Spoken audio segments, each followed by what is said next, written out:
that would give him a little emergency power in case he stayed the night, and knowing he couldn't really charge it for a third of the day's cycle from this location, he'd be able to do one last sweep tomorrow, based on whatever the drone was able to find. That'd have to be good enough to where he would have to head home to his bigger battery and solar panels.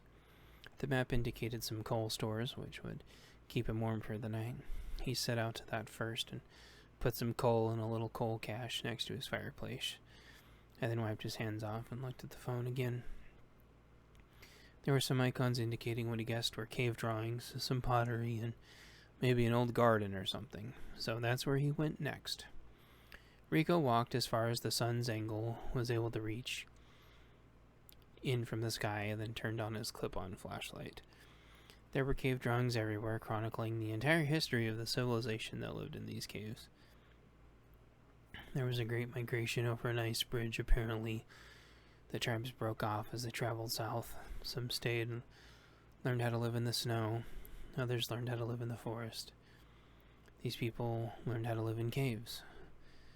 More traveled the south, being nomads or building their own huge stone structures and the designs of the ancient pyramids.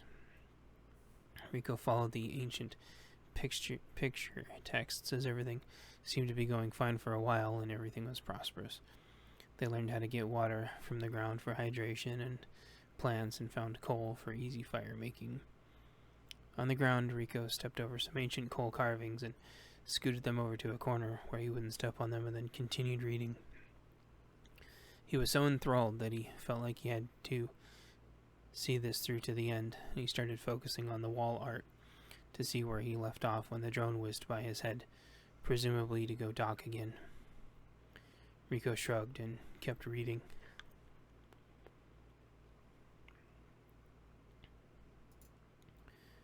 The tribe liked to do art, obviously, and they liked to garden. The art depicted ceiling gardens, where the plants would collect the water vapor and keep the caves dry. It would also keep the bugs and critters off, and the bats apparently helped to take care of the plants also. Rico looked up, but it was all stripped clean. There were still places to hang pots, but the rest was gone for unknown reasons. There was a sort of diverging story at this point where people were depicted growing special plants and bugs. Rico took a picture of this so he would remember to come back later. The main story continued that everything was going fine, and water came back and the plants started to grow really well. Everyone seemed to be prospering when some sort of plague came. A plague or swarm. Rico wasn't sure. The cave drawings sort of trail off at that point. A loud humming came from very far away and reverberated through the cave walls, and Rico scrambled out as safely as he could to see what was going on. Chapter 17, Revelations 1. In his head, he imagined the pickup truck that chased him from the hybrid vehicle when he went to collect his battery and again tried to take his drone. There was no such truck, though, as when Rico got out to the balcony, all he saw was a swarm of large insects that traveled as if they were a cloud of death. A pack of coyotes ran desperately from the cloud and looked like they were going to get away when one appeared slightly injured. It appeared to have stepped on a briar or something of similar injury and was in agonizing pain, trying to run for dear life. Within seconds, the swarm was on the tortured pup, and the merciless flies consumed it. In moments, there was no discernible features left of the canine, but the others were able to escape. The killer flies seemed to be distraught and unsatisfied and fanned out to search. What little vegetation was around disappeared as they ate everything in their search. Rico recoiled in horror at the realization nothing was left because of these flies. His arm had got stung by one of these flies. The flies had chased him back to his house from collecting the battery. The flies had probably accidentally carried off his drone trying to attack it. He looked down and now recognized the second layer of telltale slime of bug guts from the drone's battle with the fly on the window so many days earlier. The drone had been fighting with the flies, trying to defend itself, and ran out of batteries. Rico slumped down in defeat, hoping the flies were too far away to smell him and find him. What could he honestly do? He wondered in exasperation. The drone couldn't fight them off. If he started a fire, it might only attract them or buy him temporary time. He didn't have a shotgun with birdshot or anything, and He'd need a couple hundred rounds to even have a chance. They'd easily be on him before that, and nothing around here ate them in any reasonable capacity. The thought trailed off in Rico's mind. He flipped through his pictures and noticed the piece of cave wall depicting the flies and special plants that the locals grew. With newfound vigor, Rico jumped up with his light on and ran back into the cave as the sun hung low in the afternoon sky. Following the map on his phone, he quickly navigated the tunnels. Upon first glance, he noticed the drone had unloaded tons of new cave tunnel areas, but was still nowhere near mapping at all.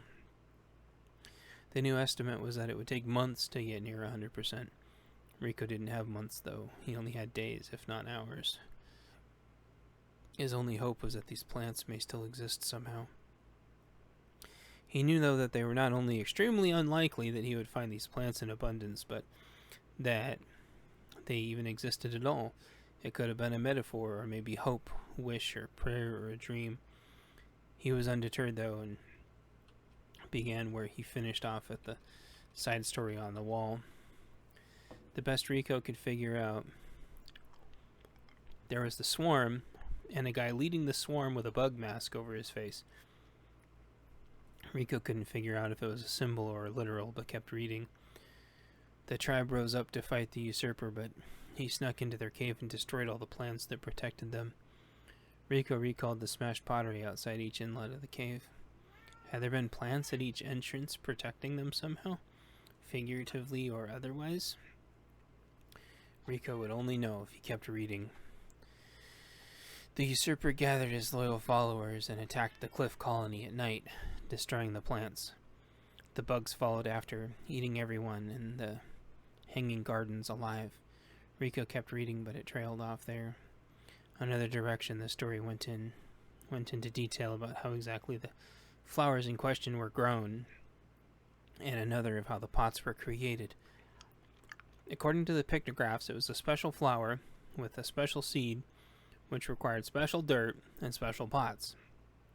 This plant was very particular, apparently. Rico took pictures with his phone as he went, making sure to not miss anything. The drone had mapped most of these locations, so Rico was starting to piece together that this was very real. There was a pottery-making location, a seed bank, a place where they seemed to dig dirt, and more. Rico was able to get all the recipes he needed, except where to find the seeds. When he checked the seed bank, it had been raided, and appeared to have been burned to near ash. No seeds of any type were spared. That wouldn't deter Rico either, though, and he dusted off the area where the tribe used to make pots, and proceeded to gather the instructions on the wall to make a pot that would fit on the back of his motorcycle. It couldn't be too thick or too thin. It had to have a bunch of holes about an inch up from the bottom. There had to be gravel on the bottom so the roots could breathe. So Rico moved all the ingredients into the bedroom where he was staying and checked inside. To his relief, the flies were all gone. The drone detached and flew past him back into the caves to do its final sweep per Rico's queued up instructions. Rico took a strike anywhere match from his pack and a variety of fire starters. Rico never knew which one to use, since they all started different and lasted varying amounts of time, so he took one of each and stuck them together and put them in the fireplace.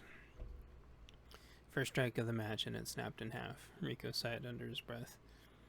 Second strike of the match and it snapped right below the head. Rico sighed again. He took both pieces and set them on a fire starter, that tiny bit extra, along with the extra cardboard packaging. He didn't need any more from the loot he hauled over. Then he shuffled the coal around a little bit more and got 2 more matches. The cardinal rule is if you can't get a fire starter with 3 matches, you suck and don't deserve a fire. So with the second match, he struck it and the ignition head went flying off, which made it basically impossible to start. He set it in the fire as well and shrugged. It always took the third match anyway. Rico struck the third match and it started right up. He covered the baby flame with his hand and tried not to breathe, letting the fire climb up the matchstick, but not so much it would burn him. He could tell it wanted to, though, and slowly moved it to his pile of fire starters. Rico set the match on the fire starter bundle as the tiny bit of flame crept along the matchstick. The first piece of fire starter, which was sort of a log-looking turd, ignored the flame. The second seemed to like it, though, and the marshmallow-looking blob instantly caught flame and ignited the third, which looked like a cookie.